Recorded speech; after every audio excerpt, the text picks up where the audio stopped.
the scanning room in an attempt to replicate a trigger, and they managed to capture a whole image of a hallucinating brain. The results showed two areas of the brain all lit up with abnormal blood flow. These were the parts that process texture, size, and shape. This was a great leap forward, but only proved what was already obvious to the neurologists and, well, anybody, really. Abnormal perception of size and shape was caused by abnormal activity in the part of the brain responsible for processing size and shape. Astonishing stuff. Now, unfortunately for ALS sufferers, this means that anything that messes with the blood or electrical signals in the brain could be causing the issues, and, well, that's a really long list of things. By far the most common condition on the list is migraines, which occur for 27.1% of cases. Unfortunately, the causes of the migraines themselves are often unknown. Attacks are sometimes unavoidable. Viruses are another common cause of the disorder. Viral encephalitis caused by Epstein-Barr is the most common culprit, accounting for 15.7% of Wonderland cases. But other viruses like flu and Zika have triggered it too.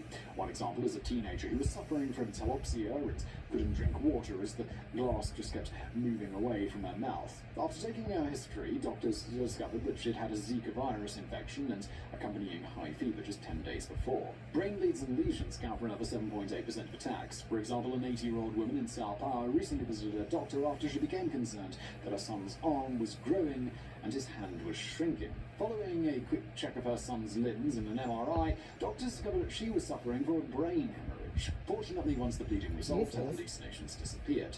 Less common causes include medical drugs, side effects, recreational drugs, psychiatric disorders, epilepsy, and peripheral nervous system disease. However, a staggering 20% of patients have never found a reason for why they have Alice in Wonderland syndrome.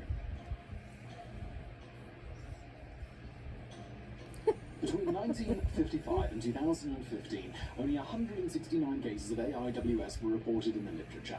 This might indicate that it's an extremely rare condition, and if you're one of the childhood sufferers, that you're pretty special. However, it's likely that the majority of cases go unreported. One study in Japan found that out of 3,224 adolescents, 6.5% of boys and 7.3% of girls had experienced either micro or macropsia at some point. However, even this could be an underrepresentation, with some doctors suggesting the real percentage might be as high as 30%. The reason for the discrepancy is that people aren't coming forward with their symptoms. Brazilian neurologist Dr. Fragasso believes people in her area don't report their experiences to doctors. He's like, damn it, you got me. Medical issue. She suffered from the syndrome herself as a child. Her hands would appear to grow larger, and she'd attempt to hide them in her pockets despite being sure that they wouldn't fit. She never told an adult about this. Children, those who are afraid of being labelled crazy, it's like, I don't know what to think about this. This isn't fun anymore.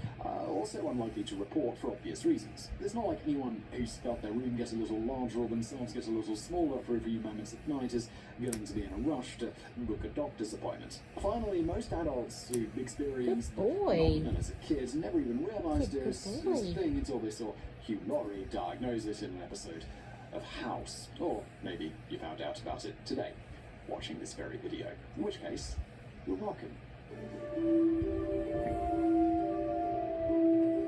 If you're someone who experienced Alice in Wonderland syndrome as a child and have already outgrown it, good news. It's extremely unlikely it was anything sinister. Don't go booking any brain scans in the hunt for ancient aneurysm. Whatever triggered it has resolved itself. If, however, you've had it since you were a child and it's not gone away, you've got less good news. There's no treatment for AIWS, but don't panic. If you can treat the underlying cause, the distortions should subside on their own. So, AIWS triggered by a migraine can be treated by taking medication or following a migraine reduction diet, and anti-epileptics, antivirals, or antibiotics will help prevent attacks brought on by epilepsy, viruses, or infection.